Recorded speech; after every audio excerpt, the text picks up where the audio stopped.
It's going to really give the hope to parents who are right just next door. We've got the public school that I taught at is just next door. Now these parents who did not have the funds to be able to bring their students here, because again, we do charge a tuition with sliding scale, and we do offer scholarship, but so many parents can't even, afford that or see see that educational issue in their life. Their children's life is vital enough, but for the funds to come, for them to be able to make that decision, I think that's going to be the first thing. It's going to increase our enrollment.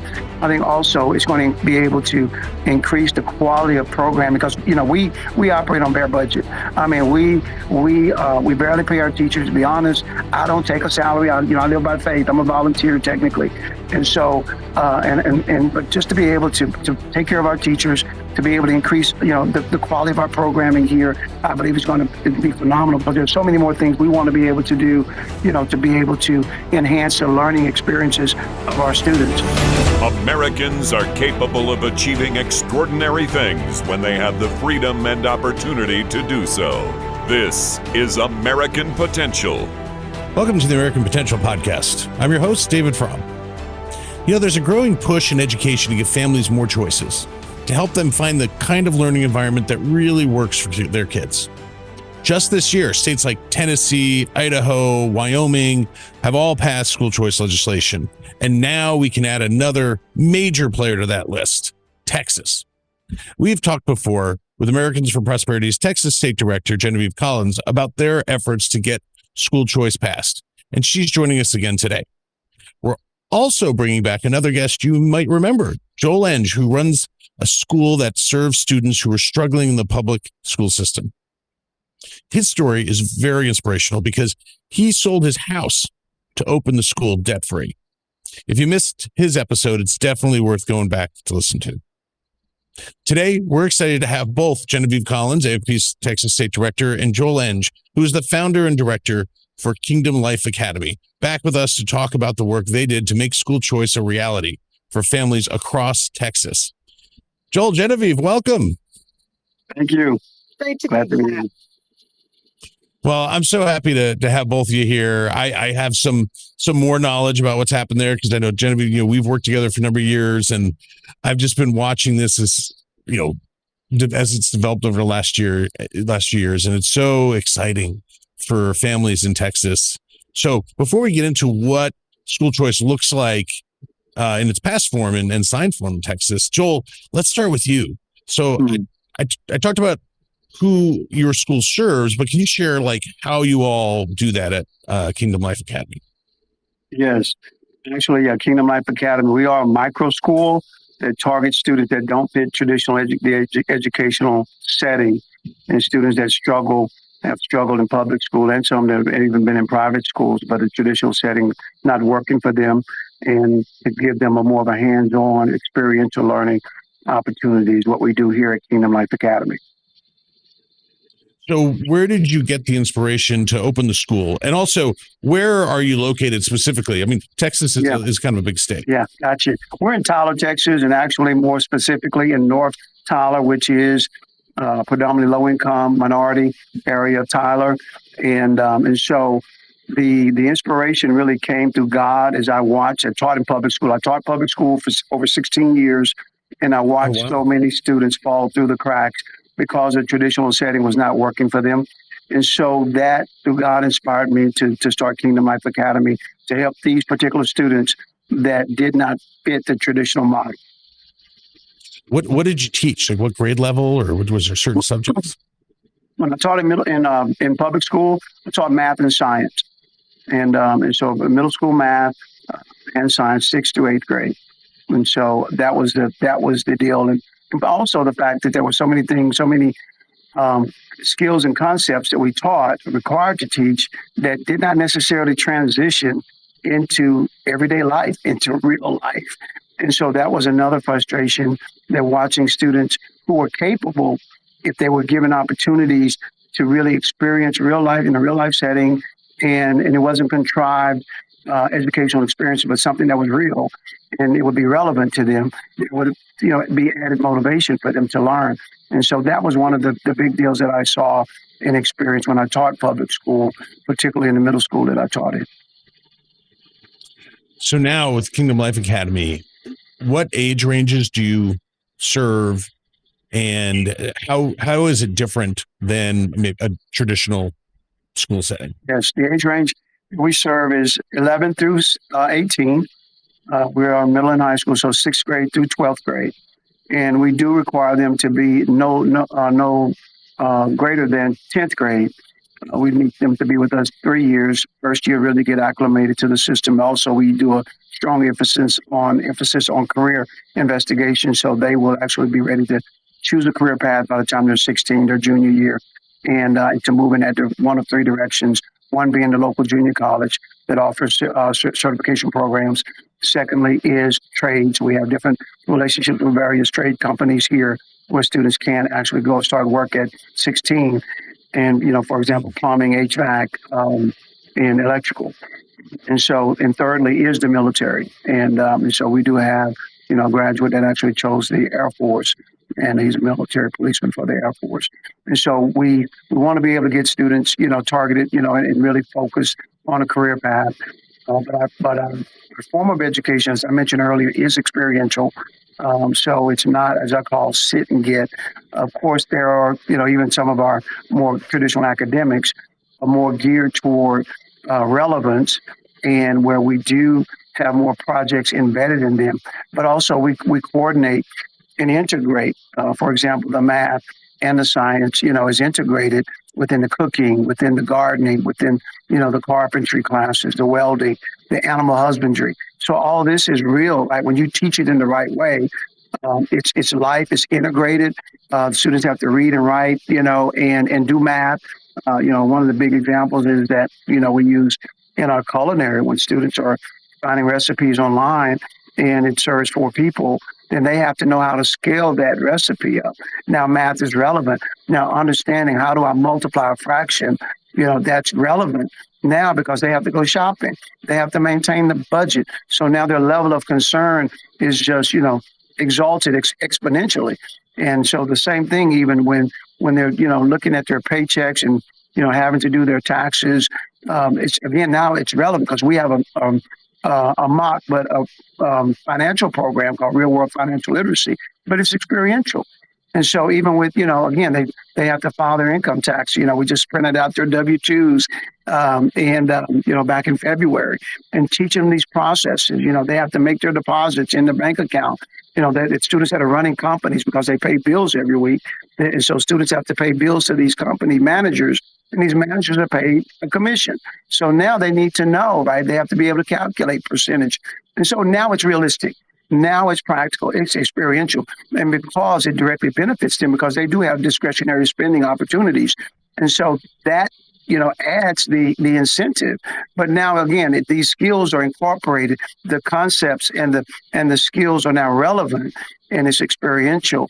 And also it's repetitive. When you have students who struggled in traditional education for years because they struggle with different types of concepts, and they didn't have the time to really internalize those concepts, especially in math, right? But when we look at life, so much of life, particularly as adults in our personal life, it's repetitive, right? We deal with bills, we deal with taxes, we deal with so many things on a repetitive basis.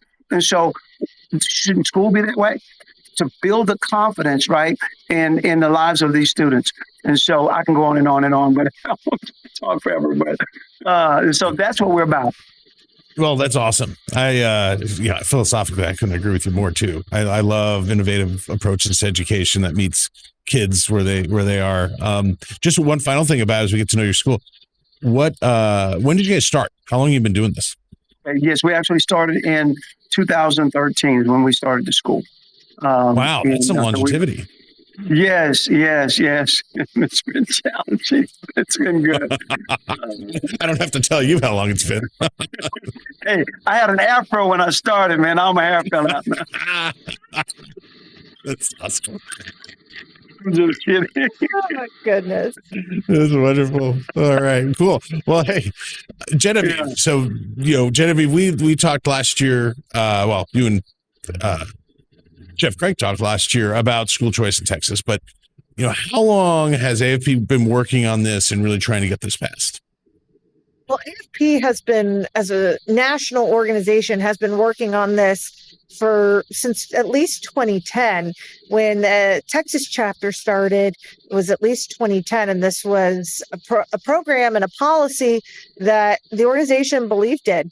In Texas, I'd say school choice advocates have been on a 40-year crusade to pass this policy. So this has been quite a long time coming. I've been with the company for 4 years now, and I started in 2021. And coming from the post-pandemic world, when you're talking about education and that we need to do better for these kids that have been kind of on Zoom classes and basically had a year off of learning, how do we empower these kids? How do we empower parents and make sure that student outcomes are really prioritized? You would think that school choice policy would have been primary, first and foremost, what has to happen? And that was just not the case in 2021. School choice policy, specifically around education savings accounts, came into focus a little bit in 2023 during the legislative cycle, but died very ingloriously. And happy to go through some of that if we want to rehash some of that. But now, as of May 3rd, Texas has signed into law the largest school choice program in American history, not just in Texas history, but American history. And we have finally, as I like to say, we have finally gotten the great white whale for education policy. And kids are going to win. That's exactly true. Exactly. It makes such a huge difference for the whole, for really just kids. Well, across Texas, but it's such a big number of kids for the whole movement of trying to empower families to make education decisions. It's such a huge deal. Genevieve, maybe talk to me about, I think we can look at the 3 years where something was tried and like the vote count of support. And then I want to, and how that increased. And then I'd love to hear about what you have been doing as AFP Texas, along with your partners, to change that vote count. Sure. So as I mentioned, in 2021, there was a bill that put forth school choice on the House floor. And for all of the listeners here, the Texas House of Representatives is really where the biggest fights in Texas politics happen, not necessarily the Senate, although they certainly have their squabbles. But there's 150 Texas House of Representative members. There's 31 senators. In 2021, 29 state reps, so Texas House of Representatives, voted for school choice. So 29 out of 150. Then in 2023, we put up a bill again. We are undaunted in Texas. We will always put up the bill. But in 2023, that number went from 29 people that supported school choice, or state reps that supported school choice, to 65. So 29 to 65. But we're still short of the 76 vote threshold to pass any bill on the Texas House floor. So that bill died as well. This year, in 2025, we went from 65 to 86 yes votes. So not only did we clear the 76 vote threshold to pass the bill, we even had a nice cushion of 86 votes. Every Republican except for 2 voted for the school choice bill. So you can see that the Overton window had really shifted, not just in public perception of what needs to happen for our kids coming out of the post-COVID world, seeing that there aren't any gains that are happening in a post-COVID world. We need to try something new. Parents really igniting that message and carrying that torch. Then the legislators started following their communities. And we also made sure that legislators also had a reason to follow their communities, which we can get into here in just a moment. Yeah, well, I would love to hear about that, because I'm very interested in how those vote counts keep moving up. That's no accident. I think it really speaks to the strategy and the tactics that AFP Texas was really involved in. But Joel, why was it important for you to be part of this? Absolutely. It was important for me because years, again, as Genevieve, mentioned back in, 2010, I was still teaching in public education, and I saw the waste. Not only did I see the waste that was happening in public education, but I saw the failures I mentioned earlier to have students' needs met. In so many students in my community. Again, not all. And again, I'm not against public school. Public school does work for a lot of students, but not for all. But I'm watching, again, coupled with the waste and student failure. I just really saw the need for choice, and giving parents a choice and giving students a choice in the state of Texas. And that's when I guess my heart really began to burn. And as Genevieve said, early on, it was only 20 something. I was so discouraged because, I'm friends with a local Republican that even at the time I had a conversation with him, and he was against choice. He was against school choice. And again, this was back around 2010, 2011. And I was very discouraged because again, if the Republicans are not for it, what hope do we have? Because we know the Democrats, across the nation have been 100%, almost 100%, in opposition.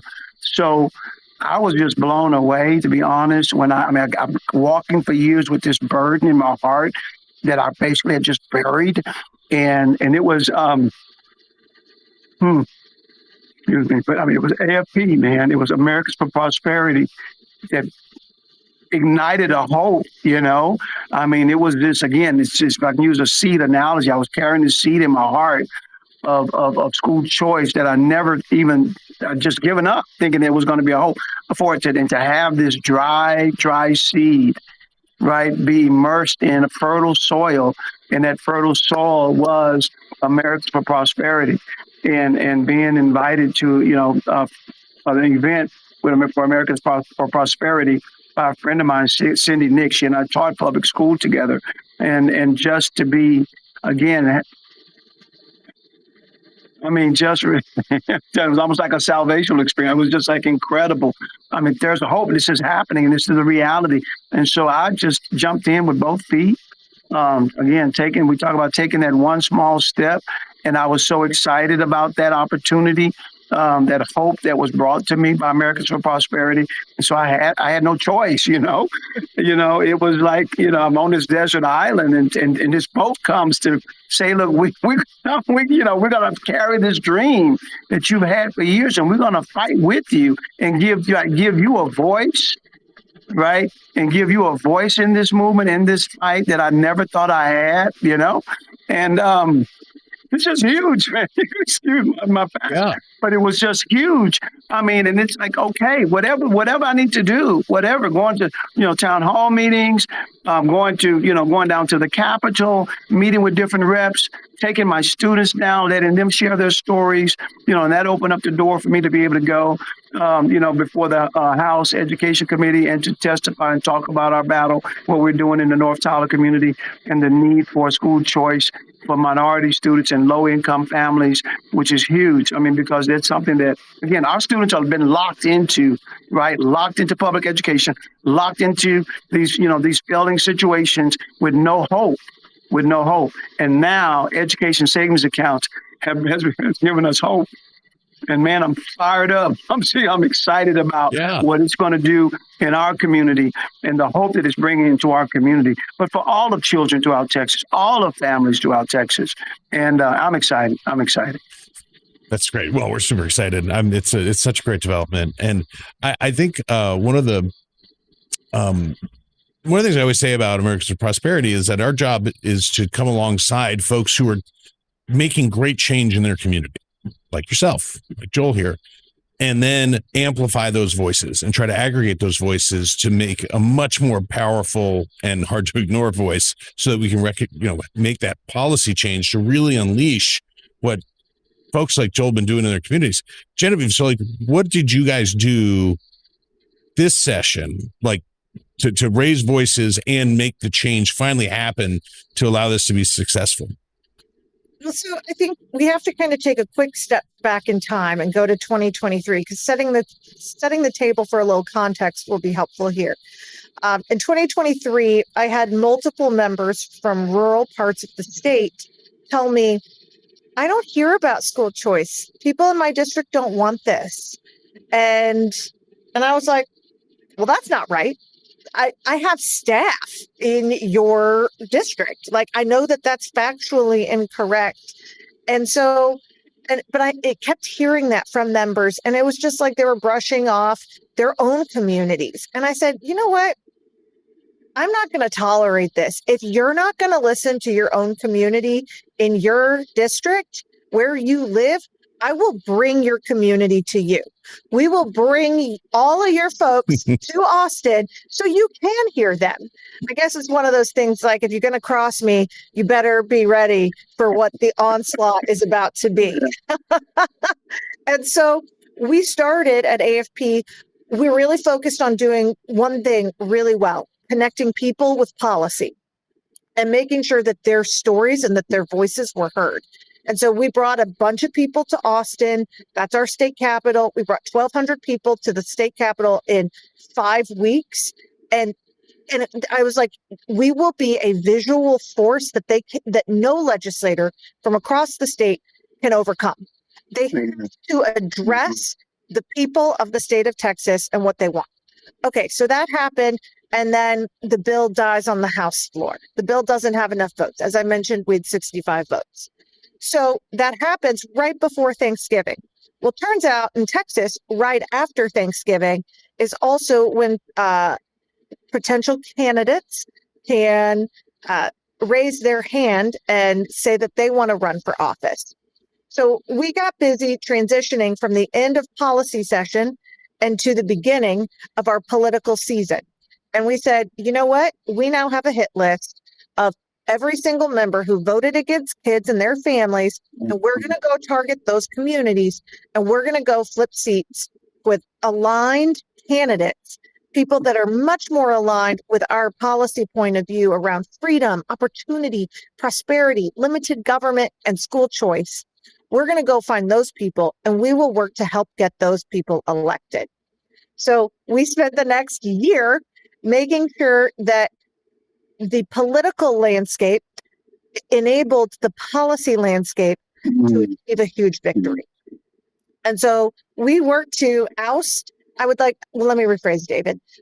We helped forcibly early retire a number of elected officials who were barriers to children and families in their own communities. And then over this year, so that was in 2024, and we won 21 out of 24 of our races. And school choice was a huge part of the fight, and the governor led the way on this. And because he did so, the tone was set for this legislative session. And we worked at AFP to, again, make sure that this isn't political, that now we transition from the end of political and into policy, and that we connect people with policy. We uplift the stories of real people and how this policy will benefit them. And so we brought probably over 500 people to the Capitol. Joel has been with us every step of the way, making sure that honest, sincere, hardworking Texans who believe in the power of children have a say, and have a say in the future of Texas and how we will lead the nation in education. And that's what we did. Oh, it's fabulous. There's a giant win across the country, but I mean, for Texas children and families, I'm so thrilled. I get to see firsthand all the hard work that went in. Was awesome. But the culmination was, last Saturday at the governor's mansion. Governor Abbott, who has been an absolute champion, the leader on this effort, signed the bill. And I know, Genevieve, you and a lot of your team were there. Joel, you were there, but not only did you get to attend, you were asked to speak as well, which I mean, my gosh, what a pretty awesome honor. So what was that moment like when you were asked to speak, and what did you have to say? Yeah, it was incredible. The irony of it, when I received the call from the governor's office, I was in the chicken coop. Literally, the chicken coop. Working. And his assistant called me, and so she's hearing the chickens in the background crowing. I mean, roosters crowing, all kind of stuff going on. And that was just, I was blown away. I'm thinking about, I'm being invited to speak at the governor's mansion for the signing. It was just God, so honored, so humbled that I would be invited. So grateful, absolutely grateful. Uh, and just to be able to inspire and to encourage the families that were there, the children, the parents that have traveled, so far to be there, and our representatives again, and to be thankful again, as Genevieve said, for the legislators, legislators who fought and made it happen. Our governor, who was just relentless, in fighting the onslaught, standing against the onslaught of attacks and opposition.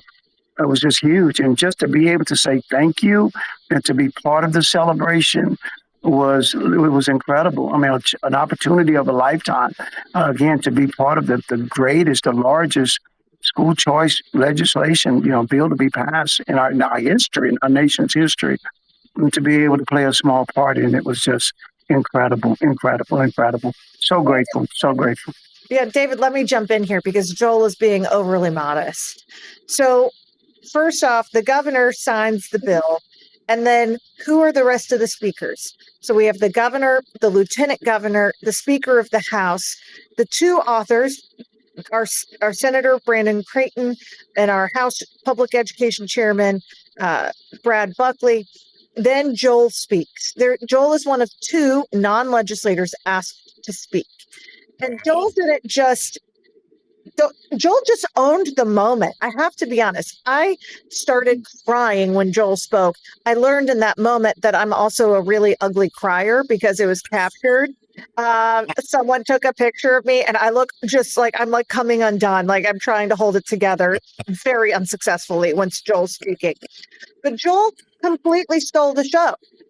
Not only is his school put on a pedestal, and he's able to talk about the need of what this bill will do to change lives of minority kids that have fallen through the cracks, but give hope. And then Joel begins preaching. I mean, there is a sermon from the stage, and Joel is saying, I mean, I'll never forget this. Joel channeling Martin Luther King Jr. and just going through a series of I declares. And he said, I declare that Texas will be the head and not the tail of education in America.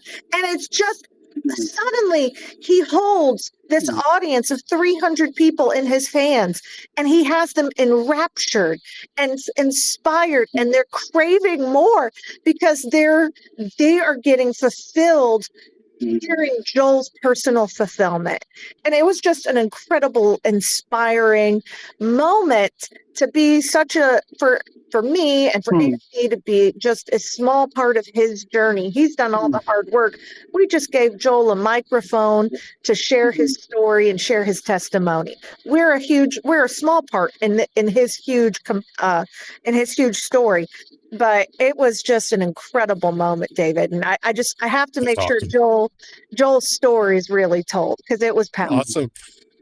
Well, I think one of the things that's so inspiring to me about working in this space and working with people like Joel and to pass good policy is like passing the policy isn't the job being done. It's just that's just to allow the Joels of the world to go out there and make the really great change in people's lives day in and day out, year after year that we want. And, I think I'm so excited for now what you're going to be able to do, Joel. I mean, maybe talk very briefly because we're going to wrap up soon, but like what's the impact that this might have on your school? Yeah, I think the first impact will be just increasing enrollment. Right now we're operating at half enrollment. And so I believe that, again, it's going to really give the hope to parents who are right just next door. We've got the public school that I taught at is just next door. And now these parents who did not have the funds to be able to bring their students here, because again, we do charge a tuition with sliding scale, and we do offer scholarship, but so many parents can't even afford that or see see that educational issue in their life their children's life is vital enough, but for the funds to come, for them to be able to make that decision, I think that's going to be the first thing. It's going to increase our enrollment. I think also it's going to be able to increase the quality of programming because we operate on bare budget. I mean we barely pay our teachers. To be honest, I don't take a salary. I live by faith. I'm a volunteer technically, and so but just to be able to take care of our teachers, to be able to increase the quality of our programming here, I believe is going to be phenomenal because there's so many more things we want to be able to do, to be able to enhance the learning experiences of our students. But we've just lacked funding to do so. And so I think that's what's going to happen because we've got so many teachers. Again, we're creative. We have this creativity and our desire to continue to empower because that's what we're about, empowering our students and giving more opportunities for them to take control of their learning experience. And so I think the funding is just going to catapult us to a new level of reaching our students and empowering them in ways that they've never even envisioned. So we're excited. That's awesome. I'm so excited to see the amazing things you do and the fruit that bears in the future. This will be amazing. So, hey, as we wrap up, Genevieve, just practically, like, what's the timeline now? There's an implementation phase, and what can families do to eventually participate? Well, the good news is school choice is now law in Texas. So we have the legislation part done. Now we transition into the rulemaking process where we really design and figure out how is implementation going to work? What are the rules that we need to employ to ensure that the program is administered correctly and not wastefully? How do we do this to make sure that we're reaching out to the parents and the families that should receive eligibility first? So there's a lot of very specific nuts and bolts details that we're going to spend the next year helping to work on. The program will officially launch in the 2026-2027 calendar year, the school year calendar year. And the program will be administered by our state comptroller. What is that role? That is the state's chief financial officer. And so we'll make sure that, whether it's tuition, textbooks, therapies for students with disabilities, transportation, curriculum, all sorts of approved expenditures are ready for parents to be able to direct their decisions, and the comptroller can push those dollars to the appropriate places. So there's a lot more still to be done on this issue, but the really hard part is now done. Now we need to just make sure that the program is ultimately successful in its first year, so that way we can build on it and give more opportunity, educational freedom, educational opportunity, and ultimately long life prosperity to more Texas families. Well, it was an inspiring win for the entire education freedom movement. And, Texas has always been hanging out there as a freedom-loving state, but never really was able to finish this. And you guys helped bring it home. Genevieve, you and your partners and our colleagues at AFP Texas really did a lot of work and a lot of good work. Sometimes we talk about just working, but it was a lot of really good work to really empower families now across Texas, and really hand over to Joel, who even had his voice in the, trying to pass this, but like really now to let guys like Joel do the great work of transforming lives, even more so across Texas. And I'm so excited to see how this pays dividends for generations to come for Texas families. Yeah. Texas will be the head and not the tail, David. That's right. Amen. Amen. If I could say one thing too, David, is that, Sure. Again, the AFP staff in Texas are phenomenal. I mean, phenomenal. Genevieve, James Mayfield, Christy Antonic, and Kay Burden, just amazing. Everyone that I've worked with and others that I can't call the names, but just all I interacted with at the Capitol, just amazing people. Just so gracious and loving and kind and passionate about the battle, the fight, and the work that AFP does. The organization is just phenomenal. I'm so grateful to know these amazing people. Love them so much. Thank you. Well, we're really grateful that we have the chance to hold up voices like yours and let them have so much more influence. And that's what, frankly, attracts good people to come and work with us at AFP. And that's why, because we get to make a difference by, empowering people like you, Joel. So, well, hey, thanks so much to both of you for that. We can celebrate and talk about this giant win in policy space and look forward to awesome change across Texas. Thank you. Hey, if you like this episode and would like to stay connected with the podcast, be sure to like and subscribe to our channel, as well as following us on Facebook, Instagram, and YouTube. And always remember, liberty and freedom are easily taken for granted. Don't take it for granted. Go out there and defend freedom and liberty. Thanks for joining us, and we'll see you on the next episode. Thank you for listening to American Potential. You may listen to more stories from Americans working every day to expand freedom and opportunity in their communities by visiting AmericanPotential.com.